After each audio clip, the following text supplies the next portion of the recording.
From being a Red Bull-sponsored extreme sports athlete at the top of her career, wingsuit flying and base jumping, to being involved in a near-fatal skydiving accident which left her in a wheelchair, with the prediction that she would never walk again. Today's guest has quite the story to tell.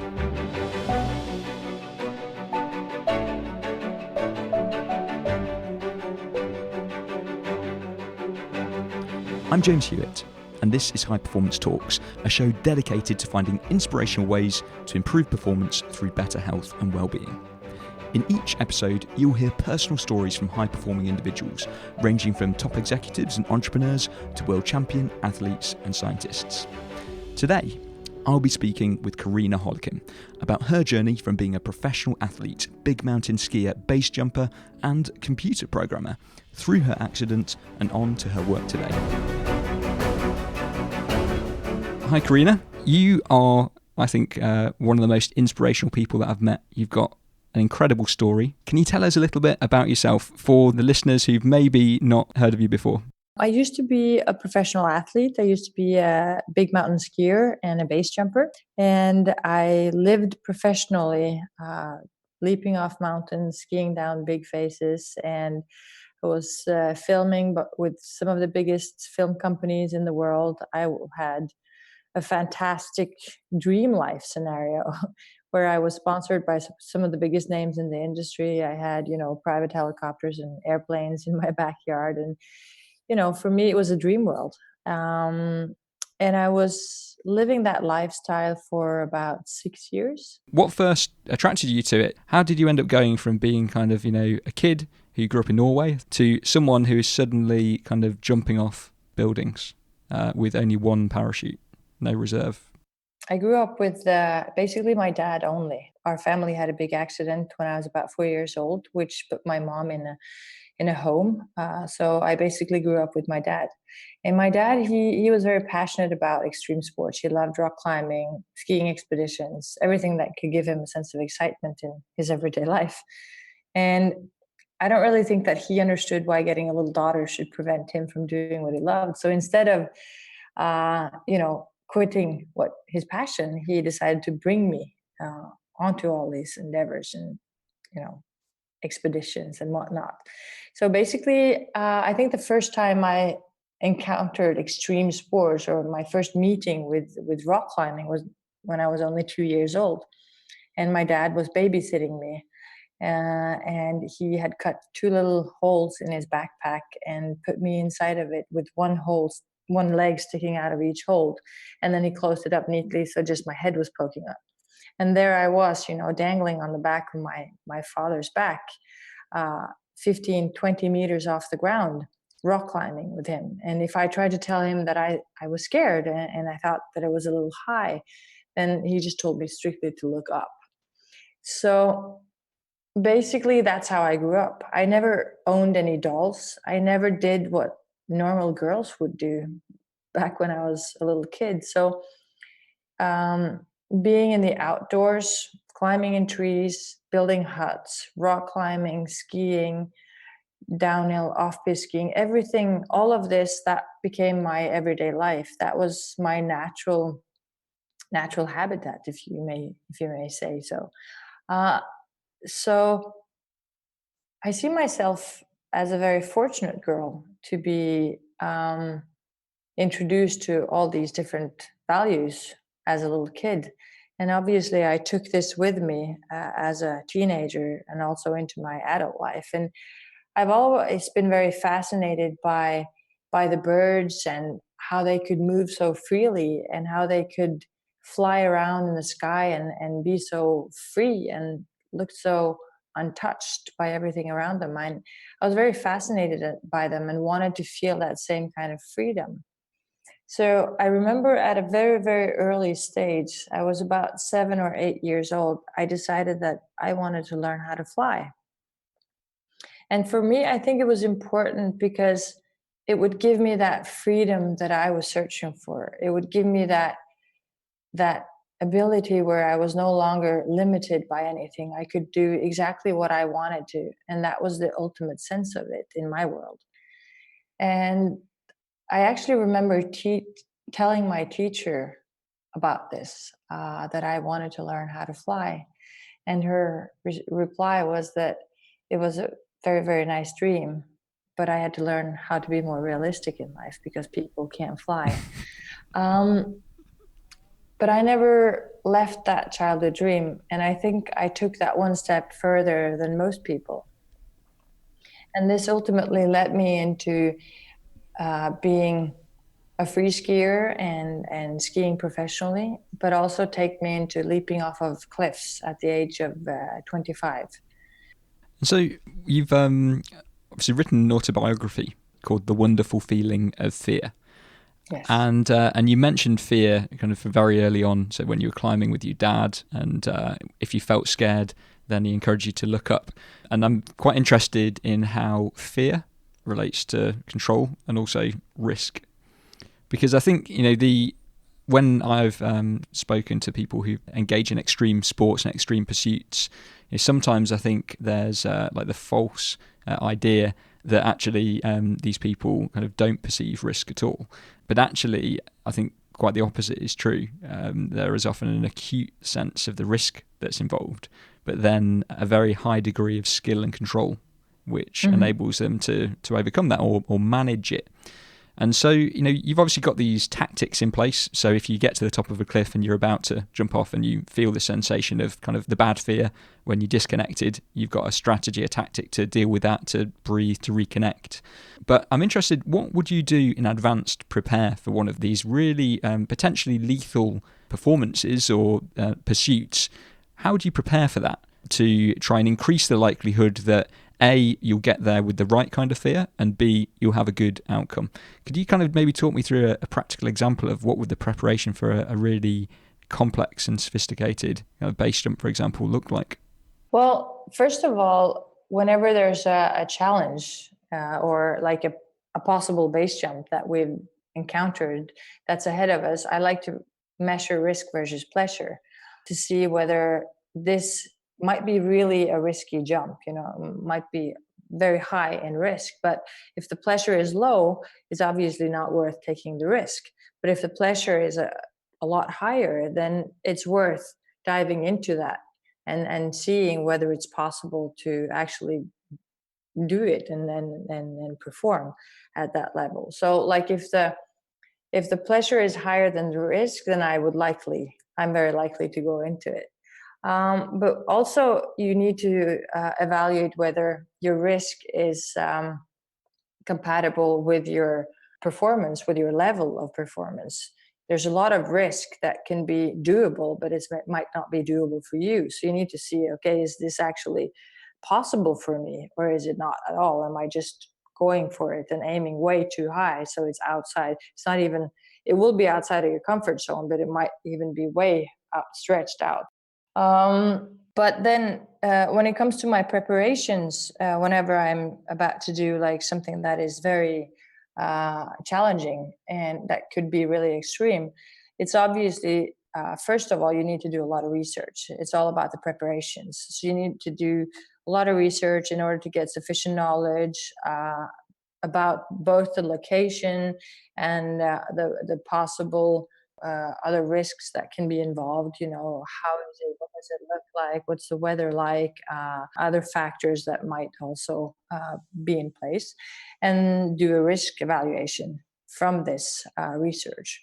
And then if you figure out that this is doable, it's possible for you to do it, then you need to get into the physical and mental preparations.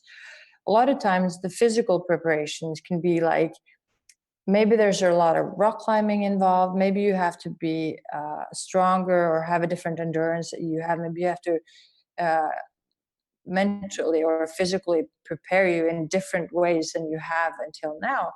And then you have to start your mental preparations. And doing the mental preparations, obviously, is a lot about making a plan. You need to have a plan A, you need to have a plan B. You need to know what you're going to do if something goes wrong. And then you need to evaluate all the different steps of the way of things that might actually go wrong. And then what I do is a lot of times I start with visualization. I start to visualize the jump. I start to pretend and actually see myself doing the jump. how I want it to be performed perfectly. And by doing that and seeing myself do it over and over again, then it prepares me for what's ahead. Because when I actually step up to this cliff or go out to the exit point, then it's going to feel like I've done it before. So it never feels like a first time. And to be able to have that knowledge in your mind or in your body makes you feel a lot stronger and more prepared for the jump. And I also do that together with my inner dialogue. I always talk myself through it and go through the different options and possibilities along the way. But also, what I have to do is go through all the aspects that can go wrong. And then I have to optimize what I want to do in case something goes wrong. And I do that in order to give me a sense of control. Because if I do that, I feel like I've gotten every aspect of the jump in control. I know what I'm going to do, because if something goes wrong, my body will go into an autopilot, and then it will react according to plan without hesitating or questioning what am I actually going to do. And even those minor, like, split seconds of hesitation might be the difference between life and death in such a situation. And drilling your body and optimizing every aspect of it gives you that sense of control. But I also need to realize that you can get control over certain aspects, and you need to get control over the most aspects of the situation. But I also have to admit or realize that there are certain aspects that I cannot get control over. So therefore, I need to make sure that I limit those aspects to the minimum so that I can still remain controlled. Can you think of some examples where you've actually been at the point where you were about to jump and you decided not to? Oh, yes. Actually, a lot of times that happened. And it's funny because a lot of people ask me about that, and they think that it has some kind of like a sense of shame or something bad connected to it, but it's not like that at all. I've walked to the top of the mountains many times. Maybe I've spent like 3-4 hours to walk to the top of the mountain, and somehow when I reached the summit and I reached my exit point, there's just something wrong, and I can't really pinpoint what it is. There's nothing wrong with the weather. The winds are fine. Conditions are good to go. The cliff is good. I've prepared in every way that I possibly can. And I can't pinpoint anything. But still, there's that feeling, there's that sensation that tells me that, I'm not ready. There's something wrong, and I'm not feeling it.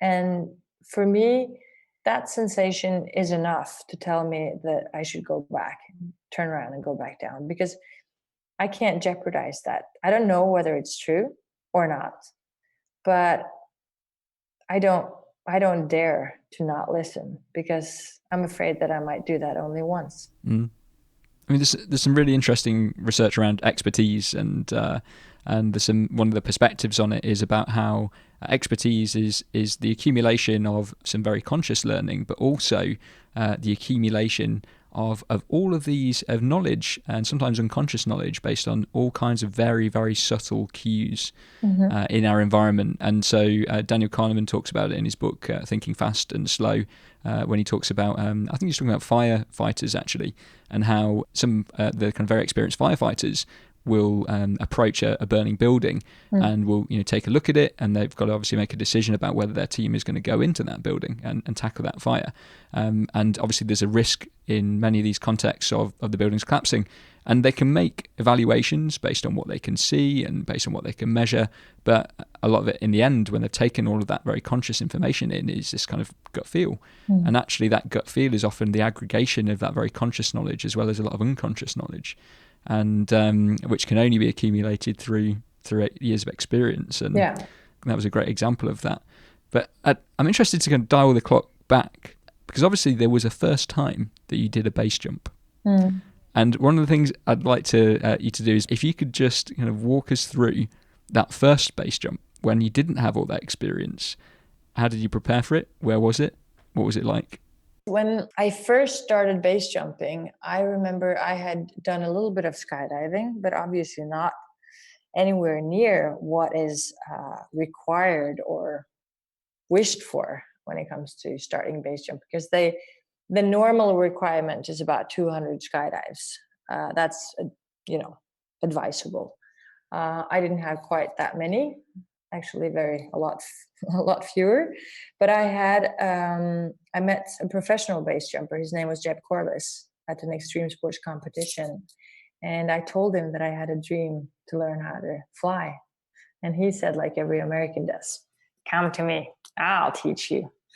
So I went over to the US and I met up with Jeb at the airport in Los Angeles, and he taught me how to pack my parachute and what to do in case of an emergency.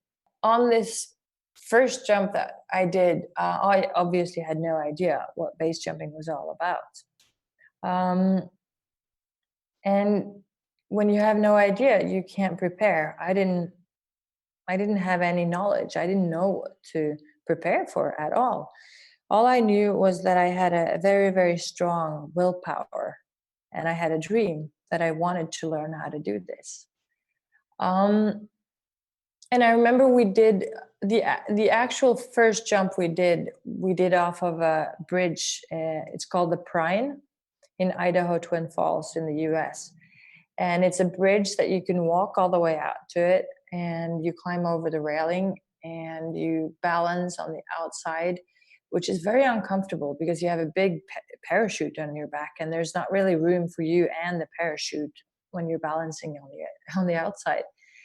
And all I can remember from that jump is actually that I went into this programming mode where I was just listening to what Jeb told me that I was going to do.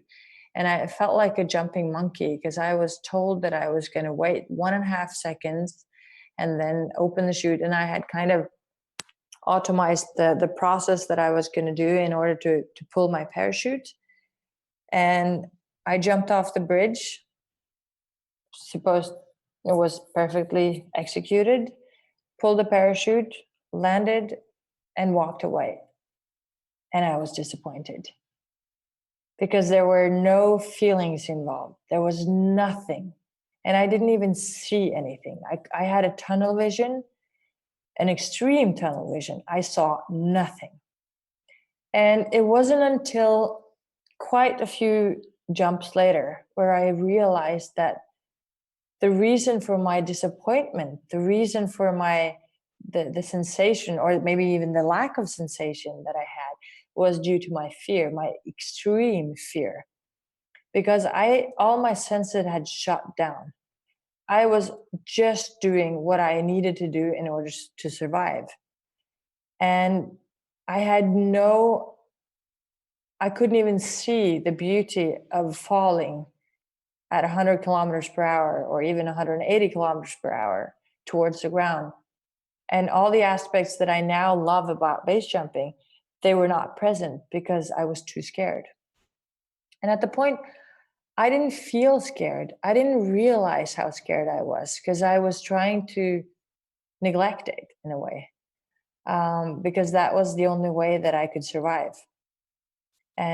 But like little by little, when I did more and more jumps, I started to understand the fears. I started to understand what could possibly go wrong. And I got a wider or a bigger aspect of the factors that were involved. And that's also how I started to broaden my senses and actually started seeing and noticing what was around me when I was base jumping. And that's when I started to love base jumping. And we moved to Norway and started jumping off of big mountains in Norway.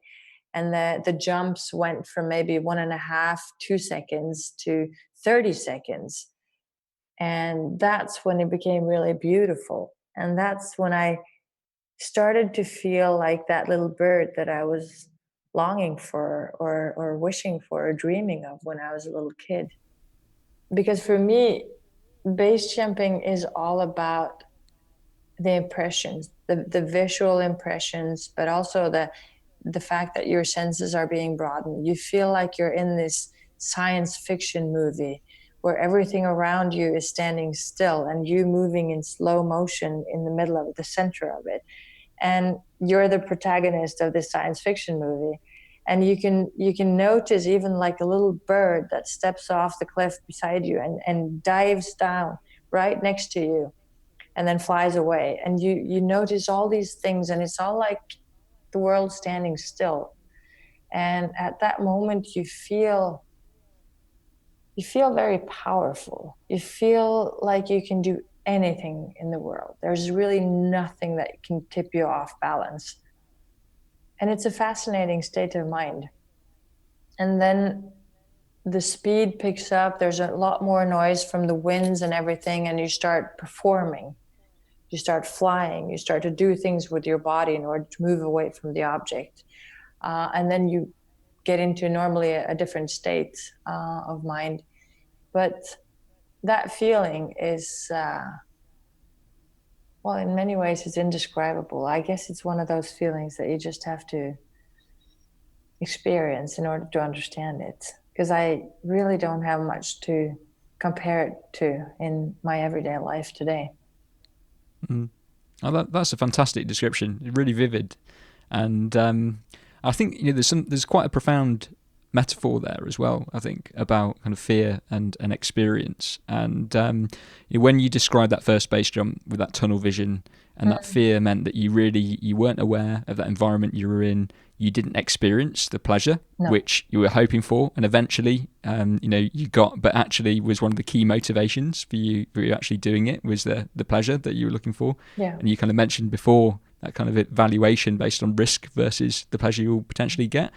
And then actually, when you managed to manage that fear and really enjoy it, how much more open you were to the experience. And sometimes, and this is kind of a bit of a kind of tangential thought based on that as a metaphor, but I think at the moment we live in a world that is full of fear, particularly kind of in the environment I'm in, like here in the West, in Europe mainly, where there is a lot of fear in the media, in people's lives, and I think I do see, and sometimes I feel myself that the effect of that fear is to shut you down. And not be aware of our environment and our experience and of others and of the beauty of just living and actually kind of what the good things that are around us. And it's not until you kind of find ways to maybe manage that fear and become more aware of what's going on that maybe you open up again. Yeah. So that just kind of occurred to me, but I think that was a really powerful example of it, and also your feeling of when you did manage the fear and you had that experience that you could be kind of at your best, and that you mentioned that feeling of power. And actually, I think again at the moment, I think many people do feel quite disempowered. And maybe one of the roots of that is fear. Not necessarily that fear is a bad thing, but maybe it's the fact that they've got the bad kind of fear. So am I right in thinking that you were one of the first people to ski base? Yes, I was. Well, a few guys had done it, but I'm the first girl who ever did it. Yeah. So I mean, you've done these a number of incredible achievements, these challenges that you've set for yourself and completed. But then I know that at a certain point you encountered essentially a hard stop, and it wasn't ski basing. It happened in quite a different way.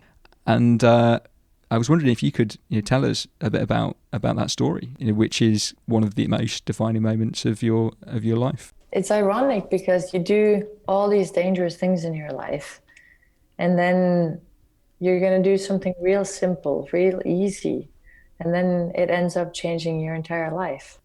So this was actually, it was back in August 2006, and I was invited to a big aerobatic paraglider show. And I was invited there to fly my wingsuit, but jump off of an airplane. So it was a skydiving show. And I was invited there to just jump and entertain in the breaks.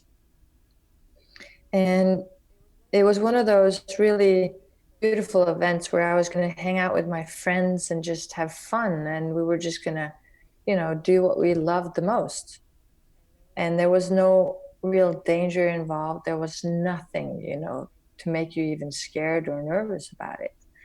And we'd jumped all of Saturday, and Saturday every jump by jump, everything just went more and more perfect. You know, we flew side by side, making S turns over and under each other. And I had some smoke that was attached to my leg, and it just followed our every move and created this beautiful pattern in the sky.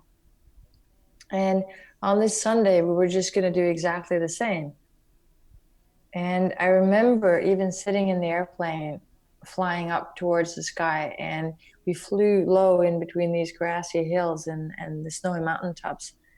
And I mean, I was in the middle of the Alps. I mean, Switzerland has a really beautiful landscape. And I remember thinking that, oh, wow, I must be the luckiest girl ever, you know, who gets to experience all of this. And I can remember that the atmosphere inside the plane, I mean, there were high fives and there were jokes, and there was nothing to be worried about, nothing to be nervous about. We had done this hundreds of times before.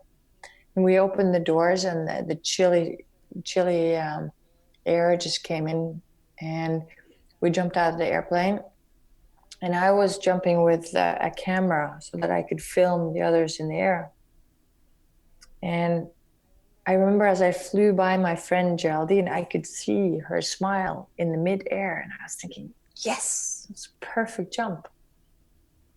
And then it was time to release the parachute and land safely on the grassy field in front of the spectators.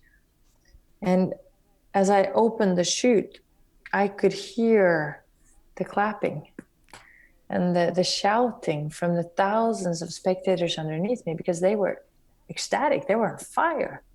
And I just let out a scream of pure happiness, like, wow, yes. And then just an instant later, I realized that something had gone wrong. And I had a tension knot that tangled my lines. So it pulled the entire chute on the one side. And my first thought was, I'll fix it. But soon the rotation speed was over 100 kilometers per hour. And I've lost friends in exactly that way. And I understood that I would die the same way. But somehow it felt stupid, you know, and I wasn't ready to die. It wasn't the fact that it scared me. I just didn't want to die because I loved my life. So I was willing to do everything in my power to prevent that from happening. So I remember thinking, okay, you have to fix the problem. You have to counter steer. You have to do something. And I was trying out everything that I possibly could, but I realized soon that there was nothing I could do. And I realized that I would hit the ground. And the last thing that I thought was just, all right, brace for impact. And I put both my hands up in front of my face to protect me, and I hit the ground, and it all turned black. But somehow I woke up, I don't know how long after, but I think it couldn't have been too long. And when I woke up, it felt like I had this bird perception or perspective, and I was looking at my body from above. And I could see that my two legs were laying beside me in like an L shape. And I was wondering, you know, is this how it feels to be dead? You know, am I dead now? And then just a split second later, I could feel like an intense, like really, really intense pain that came from just very, very deep within myself. And that pain was so overwhelming, so powerful, that I had never felt anything like that before. And then I realized, if I'm able to feel this kind of pain, it's impossible to be dead. And that became like my positive affirmation, that was, I'm still alive. And then I blacked out from the pain. And that was it. I think I woke up 2 days later at the hospital in Switzerland, and I woke up to a doctor who told me that I was lucky to be alive. But he told me that I had encountered so many injuries now, that I would never be able to walk again. And so then my what can I say, my greatest fear had suddenly become a reality. Mm-hmm. What were the injuries? What had happened? I had about 25 fractures in my legs. I had 4 fractures in my left femur. I had 2 broken knees, and I had 21 open fractures in my right side, entire right side. But I was lucky to hit a huge rock when I impacted the ground, and that rock, it saved my back and it saved my head, and so that was the only reason why I was still alive. So it saved you, was that because everything decelerated at the same time? Yeah, the thing is, when I have that kind of malfunction in my parachute, it's like I'm not falling at 100 kilometers per hour straight down towards the ground, but I'm spiraling Mm. downward. So my G forces are so strong that I can't even lift my hands in order to move my canopy anymore. But when you land like this, the G forces and the power of your canopy is about 100 kilometers per hour. But if you impact the ground at this speed and this kind of It's like a shear, I guess, isn't it? You kind of, yeah, yeah. then you will tear everything inside of you apart, and you will hit your head, you'll break your spine, you'll break everything, and there's no way that you're going to be alive. But because I hit this rock, that the major rock that was there, then I had a sudden stop, and then it crushed everything that I had from my hips and down. But because it did that, it also saved my back and my head. Mm. And so that hit was the only reason to be alive. It's it's an incredible story, and I really appreciate you sharing it in so much detail.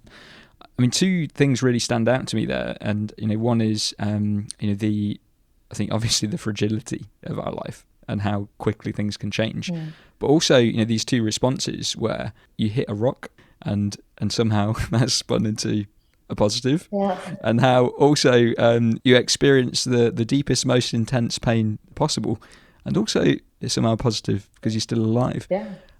And so that comes from a very deep place. I'd suggest of that kind of speaks to kind of your mindset and your character and who you are. And but you find yourself when you wake up 2 days later in a hospital bed. The doctor tells you that basically you've encountered a worst case scenario.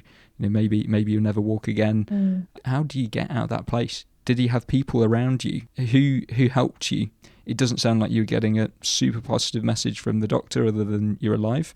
So who helped you along the way? And well, obviously you did a lot yourself, but what happened to kind of start to shift that to a more growth orientated perspective, Right. which might have seemed impossible quite naturally, I think. Yeah. Well, and in my experience, obviously, when you get a message like that, it's obviously a shock. And I mean, for me, I was used to using my body for everything that I did in my life. I mean, my body and the performance that I did, or how I used my body as a tool, that was my job. That was my identity. That was everything that I was in life, was about using my body as a tool for my performance and my activities. And that now that I no longer had that tool, I really honestly didn't know what to do with my life, because first of all, it was connected to pleasure and fun and playing and everything that it was about my passions in life. But or more importantly, I think also like how I let out steam. If I was frustrated, if I was sad, if I was angry, I would always use my body to let out that steam. And now I was in one of my most difficult situations in life, and I had no way to let out that steam anymore because I couldn't use my body. I was I was doomed to a life in a wheelchair. And what do you do then? And I don't think that anybody can go through such a life changing experience alone, because I think that we need people around us. We need a network. We need some people who would give us a good hug. We need some people to give us a kick in the butt and push us, because we're going to need them both. But we need to know that there are people there and we're valuable for them. And it means something to them that we actually return to our life and to their lives. Um, it was actually almost to the point of life changing for me, because I received so many emails, so many letters and phone calls and care packages from people from all over the world. And being an extreme sports athlete, I felt like I was on my own. I felt like I was the one doing these activities. I was lucky to be sponsored. I was lucky to lead the kind of life that I did. But there's a lot of, I don't know, I don't know if I want to call it jealousy, but there's a lot of people talk, and it's not always good to be in that position, because you feel like you're alone. And suddenly I realized that there were so many people who cared about me, who cared about my well-being, and they wanted me back. They wanted me back to the mountains. And a lot of these people, they told me that, hey, Karina, we know that you can do it. So come back to the mountains and play with us, because we're waiting for you out here. And at that point, I didn't feel strong.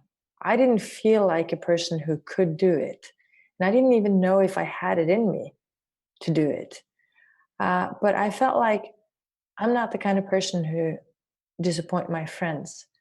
So if they want me back, I'm willing to do everything in my powers to prove that they're right, and to make it back to those mountains and to my friends again. So I think that eventually what I did, it's a mixture of the fear of what's ahead of me, or the possible outcome of it, the fact that I have to spend the rest of my life in a wheelchair, and the fear connected to that lifestyle, what it actually means, how much that kind of excludes of the things that I love in life. But also an intense passion and a motivation to come back to that passion. And that passion was the meaning of my life. It was what gave me a sense of identity. It was what gave me mastery, or the feeling of mastery in life. And those aspects, they were so important in my life that I was also willing to do everything in my power to get that back. So that balance just seemed to the balance of working everything, or doing everything you can to avoid what you fear and to get what you love, was maybe I don't know what you call it, but the equation that seemed to work out somehow. But I think, in addition to that, I think that I was very lucky. I mean, a lot of people, they can do everything in their power and still not get to where I was, or where I am today. Um, and sometimes we need our share of luck to just get everything added up together. And I was lucky to get that. And I mean, I think, yeah, luck, there's all these probabilities. I imagine an incredible amount of effort and hard work and kind of ups and downs along the way. I mean, it's amazing. I remember when I was first introduced to you a few years ago, and heard that you'd done some kind of extreme sports in the past. Didn't know anything about your accident, and you didn't talk about it first. And then I think I might have read something about it actually. And I couldn't believe it, because to kind of spend time with you now, kind of in terms of how you move and everything, you'd never know. And so how long did it take for that rehabilitation process? Well, my accident was 2006. And first, I spent about 6 months in the hospital. I went through 20 surgeries, and the doctors, they had to remove 12 centimeters of my femur because it had rotted due to the bacteria. And then I spent the next couple of years in rehab centers, both in Norway, but also in France. And I basically moved in and out of hospital for the next 3 years. And I finished my last surgery and rehabilitation in January in 2009. And then after that, that's when I finally could get up from my wheelchair. I could let go of my crutches, and I could get back into the movement of walking. But still, after those 3 years, it still took me a long time to get to where I am today. because I could move, but I would still walk like with how do you say, with a limp, but the limp was very, it was We might say it was pronounced, that you could notice it quite a lot, or oh yes, absolutely. It was to the point where people would turn around and look at me on the street, and it felt terrible. And at that point, I realized that I did so much research. I did so much to figure out, what is possible to me. How can I possibly get stronger, get better, get back to the life that I love? And I remember even forcing my doctors, or at least pushing them into making another surgery on me, that I knew was very dangerous. It was dangerous because I had these sleeping bacteria in my leg, and if those bacteria would wake up and they would blossom, then I would get back the infection in my body, and if that happened, they would have to amputate my leg. And I realized that that was a very possible consequence of such an operation, such a surgery.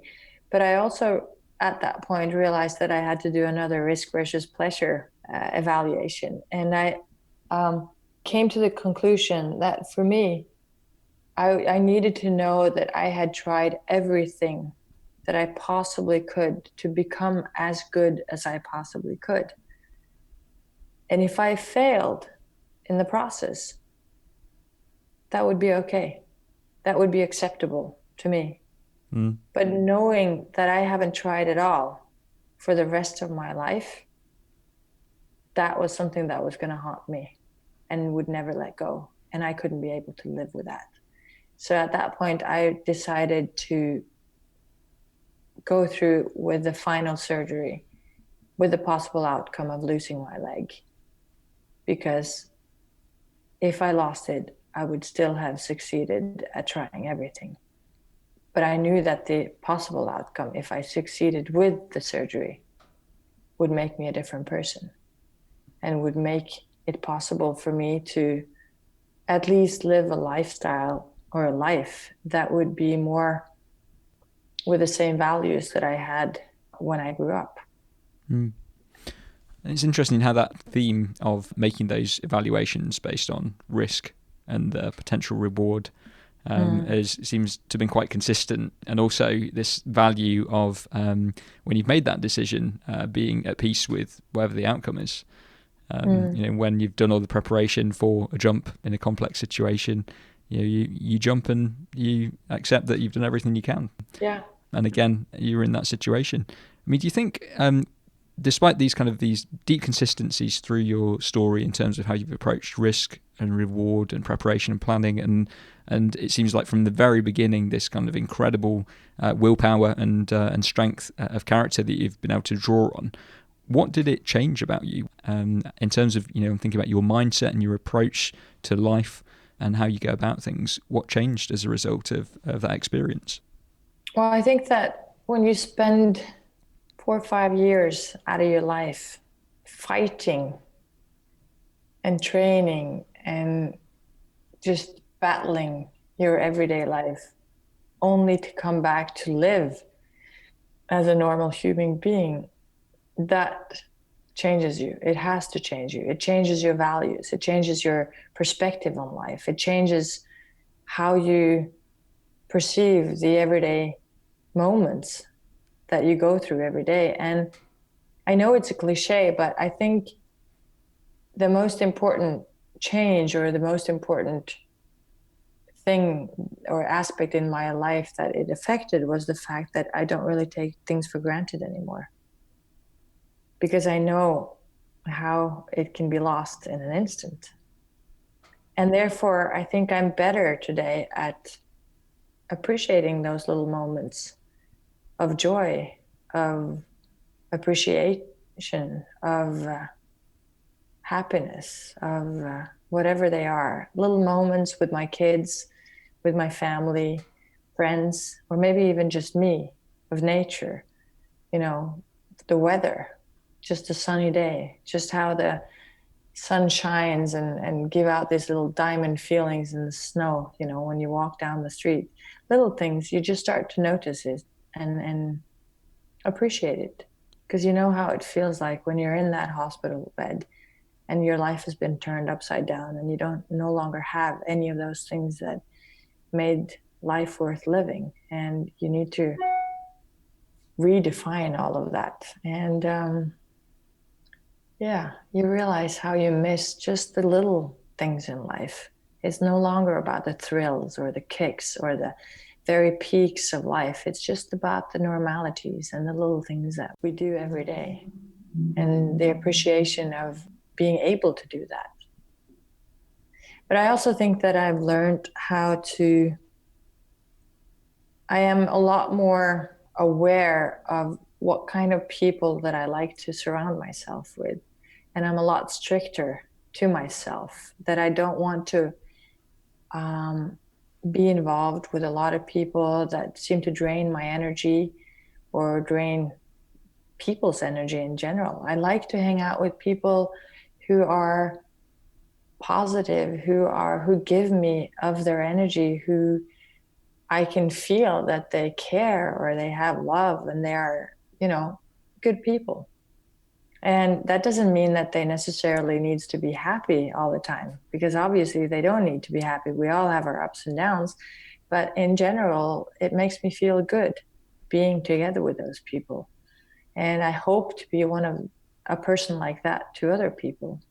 So yeah, I try to be more aware of how I spend my time and how I like to spend my time. And I think that's also important, to make more deliberate choices in your everyday life so that you can take control over your life. So you're actually now the driver of your life instead of just being a passenger and just hanging on as the best you can. Mm. I think that's great, and I think it wraps up some of these themes nicely that we've explored around fear and around control. But also, I think one of the themes that has really stood out to me through this is this kind of being more open and aware of experiences and what is around us.